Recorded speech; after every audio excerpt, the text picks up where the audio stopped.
Finally, you are upperclassmen. Now what? Transcripts. As you know, your transcript is that record of your classes and semester grades that you have earned since ninth grade. It is updated at the end of every quarter. You have an unweighted GPA on a 4.0 scale.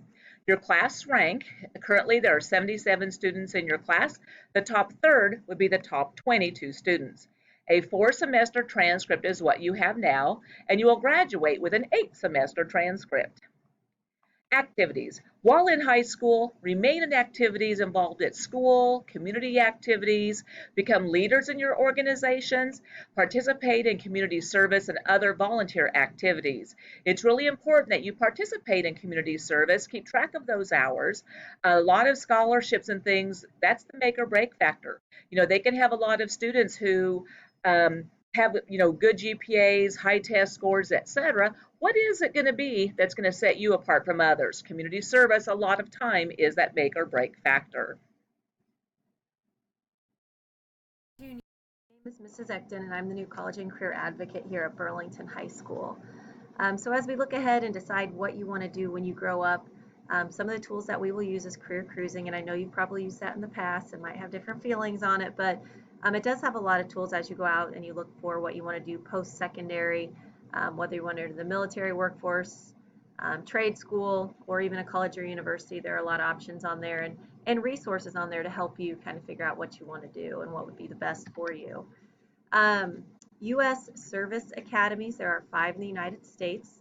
If you're interested in one of those, these are the links. We have the U.S. military at West Point. We have the Naval Academy, Air Force, and Merchant Marines, and the Coast Guard. In order to get into one of those, you actually have to contact a congressperson, and we have an application process that you would go through for that, and we would look at that application ahead of time and see the things that you would need. So if you want to focus on the college journey, if that's your plan, the first 3 years of high school, that's kind of what gets you into college. You've already taken the classes you need to, you're going to graduate, and we want to make sure, especially this year, that you're on track with what you need to graduate from high school. So if you do decide to go to college, you have to figure out, how am I going to pick which college to go to? And you might look at where you're most comfortable, student population size, whether you're comfortable in a huge school where you might have 300 people in your class, or you want a little smaller setting. Those are things you have to consider. Also location. In-state schools are going to be a lot more affordable than out-of-state schools, but that doesn't mean they're out of reach. That's something we can definitely do. Major course of study, and then the financial aid that you'll get. That's a big factor as well. And we want you to take college visits before you decide on what college you want to go to. We want you to go out and visit and see what you like about it and what you don't, and what kind of things they offer. Now, community colleges are an opportunity for you to take college classes that will transfer to a 4-year school, but they are more affordable. A lot of these we offer here at the high school as dual credit courses, and those would transfer with you if you decide to go on to the university, a 4-year school. You can also get just a 2-year degree from a community college, an associate's degree in some different programs, and that would be an option also. Public universities, these are ones that are paid for, kind of get some state funding. They're a little larger in size. They have 4-year degree programs, but they have a lot of options out there. They're a little bit less expensive because they do get that funding from the government, and it's important to get your admissions and applications in early because you can get some additional financial aid for that. So those would be like your KU, K-State, Wichita, Emporia State, things like that. Private college, this would be a smaller school setting. You have smaller class sizes. If you want to play sports, be in student government, there's more opportunity at those types of schools to do that. They are more expensive in cost, but they do give you a lot of financial aid to try to offset that a little bit. They do have early admission deadlines, and they can be a little stricter on their admission requirements. Career and technical school, a lot of these programs, you can even start when you're in high school. You can go to Flint Hills Technical College your junior and senior year, and you can even come out of high school with some type of certificate about those programs. You can even get, go over the summer and get a certificate. So depending on what you want to go into, this is also a great option to get some education and get some skills that you can use when you're finished with high school. If you want to look up schools, if you have a specific major in mind, you can go to this website, and it does have an H on the end of search down there at the bottom on the link. If you go there, then you can type in, if you're interested in teaching, you can type in teaching or education, and then all the schools will pop up with all the different majors they have that relate to teaching or education. And so it's a nice tool to have, kind of get an idea of what colleges you might really want to go to KU, but they might not have your program, and you don't want to go to KU if they don't have the program that you're interested in. So it's important to kind of match you up with the right school based on your interests. This is what it looks like when you go there in the search box. You would just kind of type in what you'd want to do. For instance, English.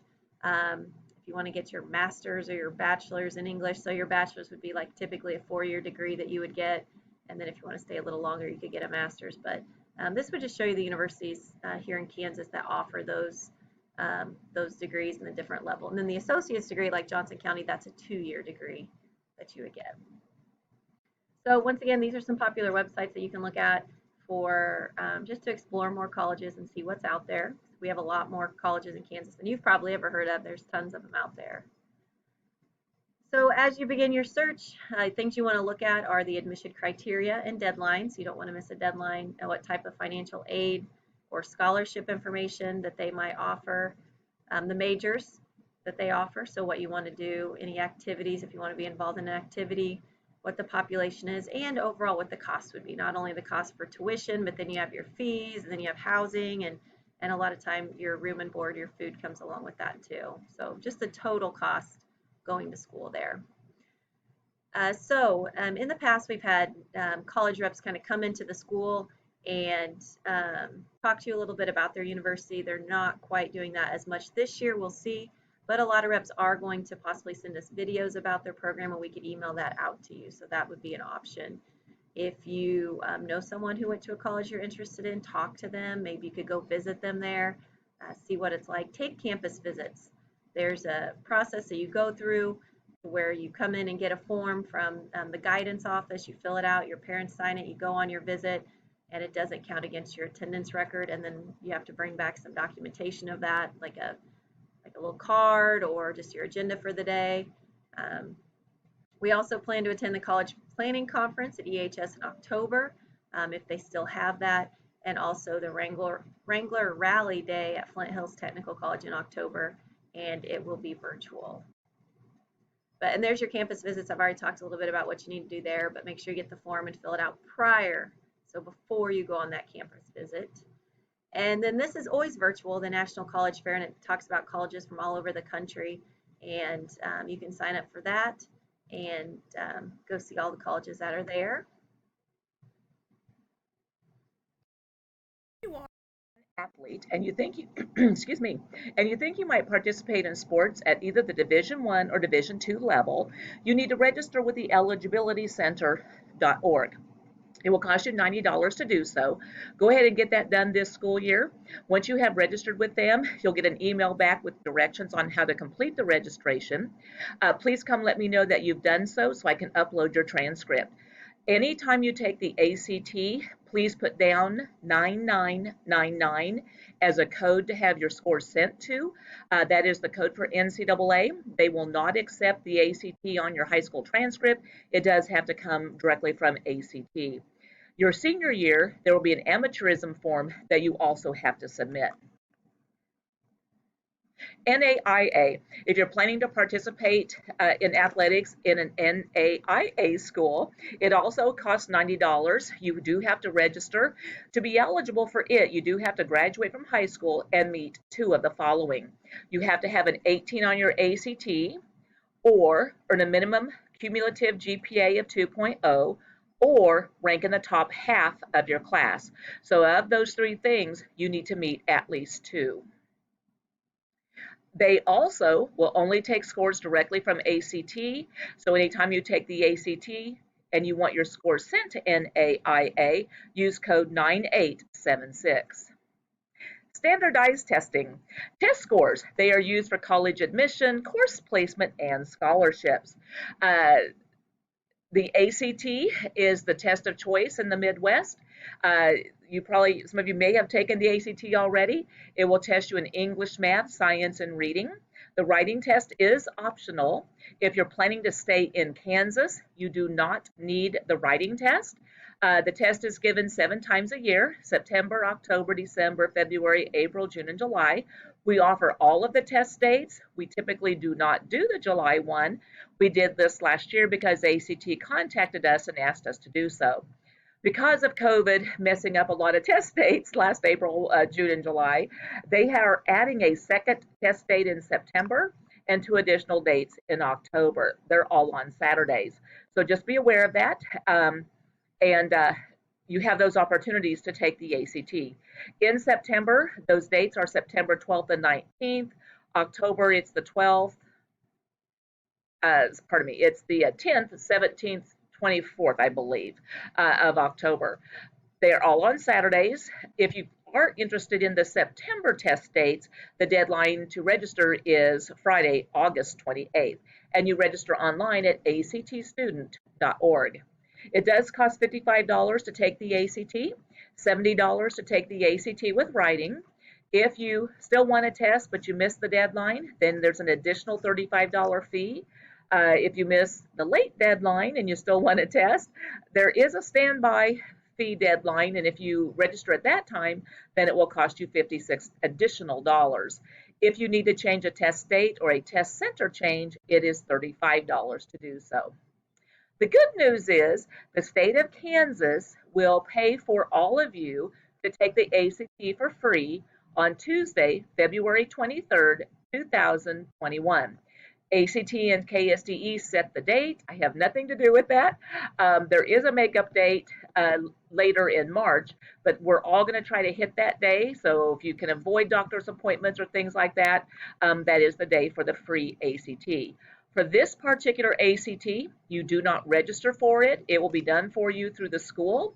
It's a one-time free test administration. Any other time that you take the ACT, you're responsible for paying for it. You can take the ACT a maximum of 12 times. And they used to allow unlimited, but now they have set a cap at 12 times. The ACT will also pay for all juniors to take the ACT Work Keys test. It is a career readiness assessment, and we will do it in March of 2021. When you register for the ACT, you're going to go to actstudent.org, create your account, make sure you keep track of your username and password. I do not have access to that. You'll have to do the forgot username or forgot password, whatever. So make sure you keep track of that. Once you're in your account and you're ready to upload a photo, make sure it's a good head and shoulders photo. Always use your legal name on the ID and your admission ticket. That they must match. So if someone's name is Christopher, but he always goes by Chris, he needs to write Christopher Joseph Smith or whatever it is on when he registers, because that's what matches his ID. So always use your legal name on ACT stuff, college stuff, all of that. Always use your legal name. On test days, if you remember, please bring your admission ticket. You can test without it if you're on the roster, but you do have to have a registration ticket. Bring number 2 pencils. Make sure they're non-mechanical. ACT will indicate that it can kind of skew your answer document. So try to have non-mechanical pencils. Do bring a calculator and bring a photo ID. No photo ID means you will not test. So do bring that. Something new that's really going to benefit you guys is section retesting and SUPERSCORING. Once you have taken the full ACT, you can register on a national test date to participate in section retesting. So let's say I took the ACT and I really didn't do so well in the English and reading parts. I really rocked math and science, but not the English and reading. Well, I could do some prep just on English and reading, and maybe for this ACT test date, September 12th, I'm really going to focus, well, it's not till the spring, but okay, so the February test date, then I'm going to really focus on English, come in and take just that test. And then maybe in April, I'm going to come in and do just the reading test. You can test in 3 areas on any national test date. They hoped to have this open here this fall, but with the coronavirus, it changed a lot of stuff, so they're looking at now spring of 21. As soon as I have more details about it, I will definitely get them to you. but that's a cool thing. Also in the past, if you decided on a college and it needs the ACT writing test and you had not taken it before, you had to come back and take the whole thing with the writing test. Well, now you can take the writing test as a section retest and not have to take the whole thing. So that is excellent news. Also, starting now, when you take the ACT, your score report will include an ACT super score, where once you've taken it more than once, they will take the highest score in each area, English, math, reading, and science, then use the highest one of each, come up with a new composite for you. So that is awesome, and a lot of colleges are going to accept that super score. So, scoring the ACT, you will receive, you answer every question on the ACT. Please do so. There is no penalty for incorrect answers. You'll get a point for each correct answer. A perfect ACT would have a composite of 36. The national average has been a 21, and it has been around that 21 for, well, as long as I've been a counselor, and that's over 20 years now. So the national average is 21. That's what we're shooting for. The PSAT. The PSAT is the Pre-Scholastic Aptitude Test. We will give it here at the high school on October the 14th. It'll take the periods roughly 1 through 4. We'll test in the multimedia room. It will cost $17 to take the PSAT. To register for it, all you do is pay and sign up in the guidance office. Please do so by Friday, September 11th. But why should you take the PSAT? Well, as you look over this list, here's a list of reasons why you should take the PSAT. But the main reason most students tend to take the PSAT is the last one, so they can enter the National Merit Scholarship competition. And the PSAT taken the junior year is the only way to do that. The way this works, this competition, is typically over 1 million juniors will take the PSAT each year. Then they look at the highest scorers in each state, and about 50,000 of them will earn scores high enough to qualify for some kind of recognition. Either you will be a National Merit Commended Student, a National Merit Semi-Finalist, or a National Merit Finalist. The top 50,000 students are selected. The top 16,000, the top scores in each state are named the semifinalists.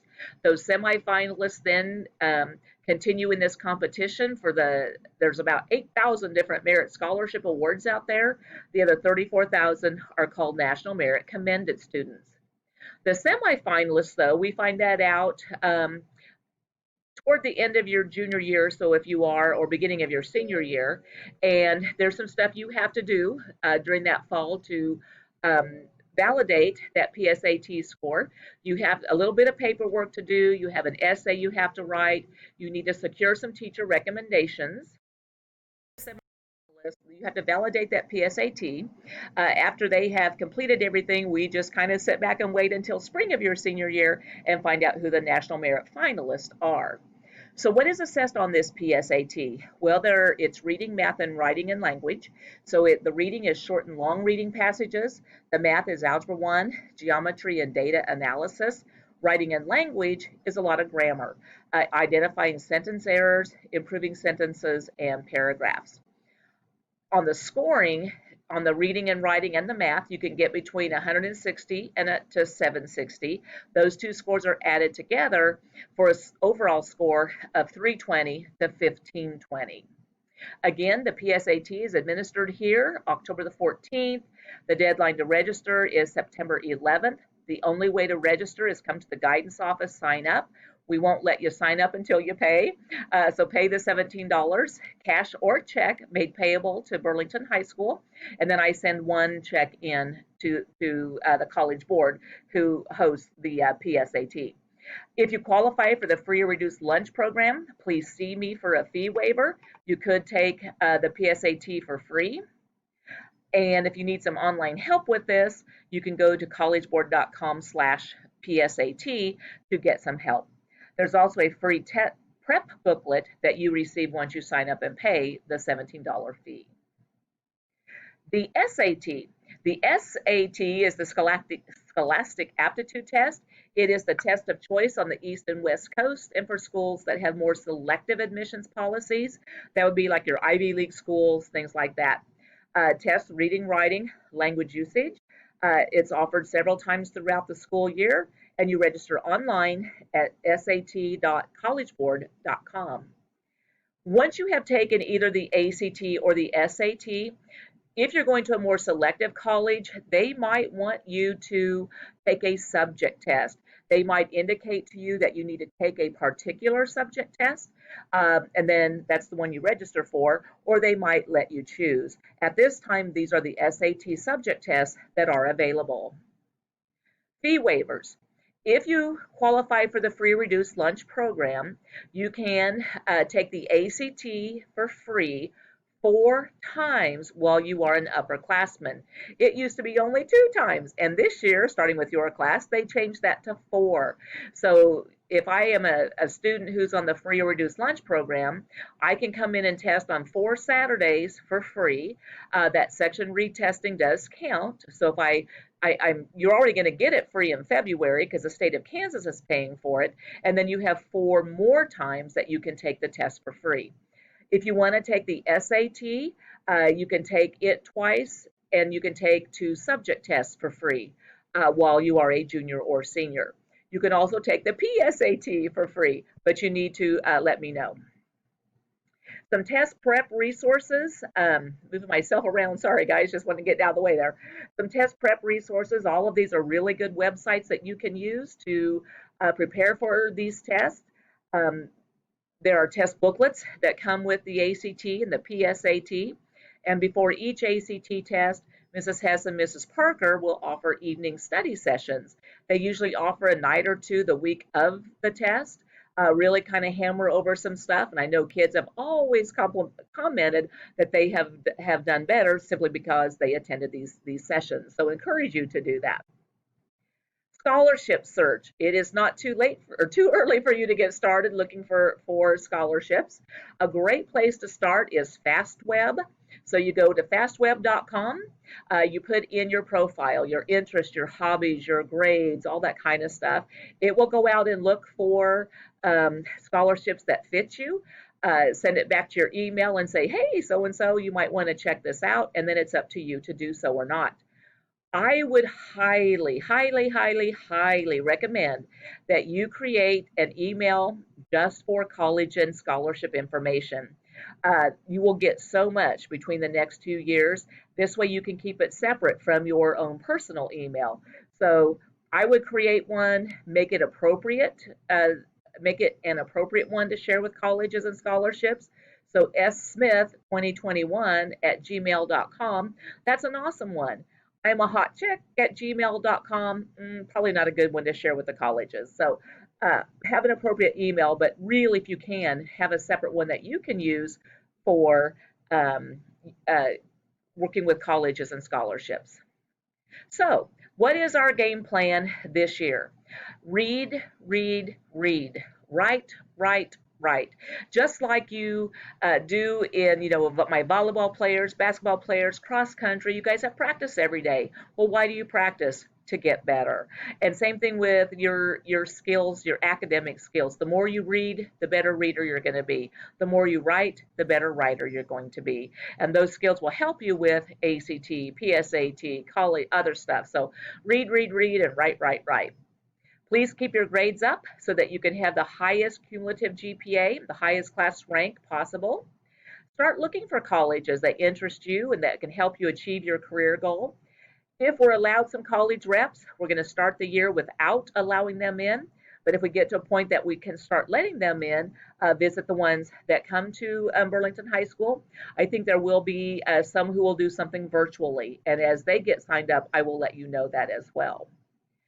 Emporia High usually offers the college planning conference in October.